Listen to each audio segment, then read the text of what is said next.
T plus 40 seconds. It's one hell of a sight from here. We see it arcing right over top of us. We see 33 out of 33 Raptor engines lit on Super Heavy as it starts to ascend skyward.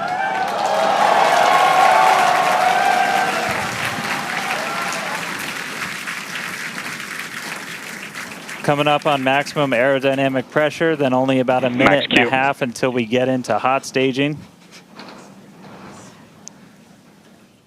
Wow, Dan, that was incredible. We could feel the building shaking here, feel the vehicle's power. Now we're just about a minute away from shutting down those engines on the booster. Again, this booster is flying for its second time today. All right, so hot staging coming up a little under a minute.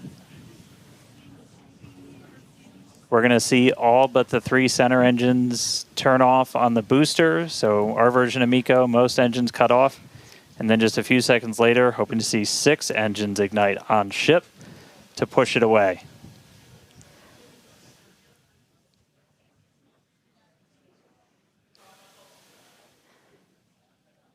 All right, hot staging, about 30 seconds.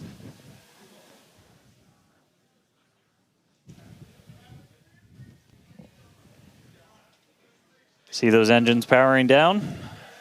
Booster engine cutoff. Ship ignition.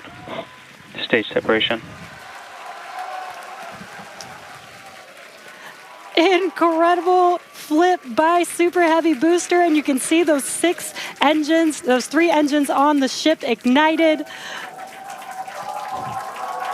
6 healthy Raptors running on ship, on its way to space. Peek that engine view. Booster doing the boost back. Chris, how's it looking over there in Hawthorne, man? It is looking... Raptor, chamber pressure is nominal. It is looking absolutely incredible here in Hawthorne. As we said, 6 healthy engines on ship. We've got 13 out of 13 engines on the booster.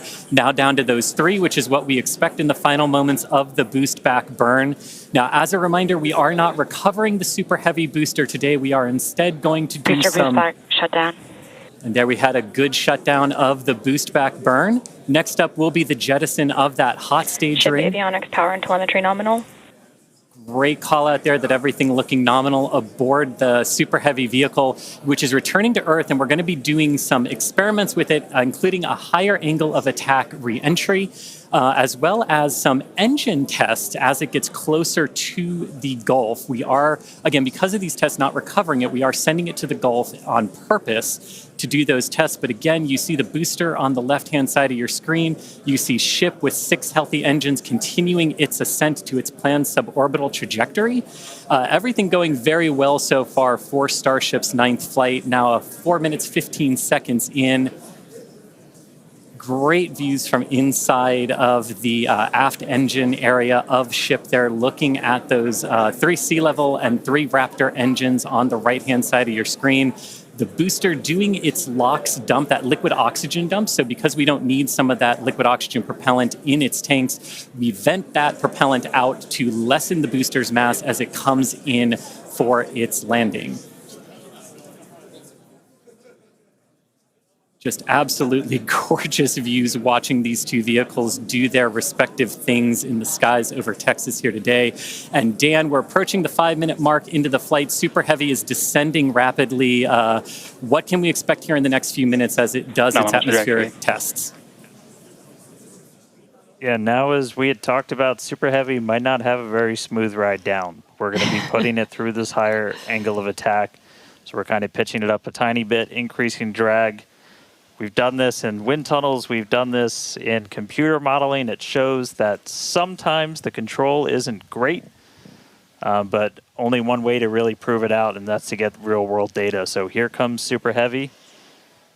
It should be igniting for its landing burn in just about 40 seconds from now. And we are going to relight 13 engines, then bring that down to 3 engines. As we talked about earlier, we will be intentionally shutting down.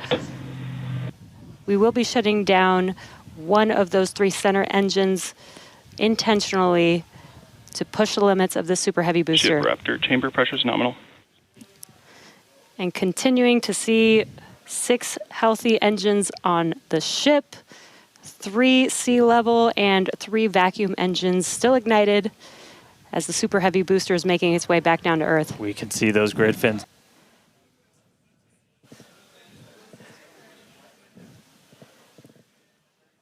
It may have ended with that landing burn. Does look like we lost telemetry from the booster once we started into that landing burn. Did you hear confirmation that the booster did demise? So the booster's flight ending before it was able to get through landing burn, but again, we are not bringing that back. We're expecting it to make a hard splashdown in the Gulf. We were getting live data back the entire time through that high angle of attack flight, so that was something that was really vital for us to get during this reuse. First free flight of booster in the books. All right, ship.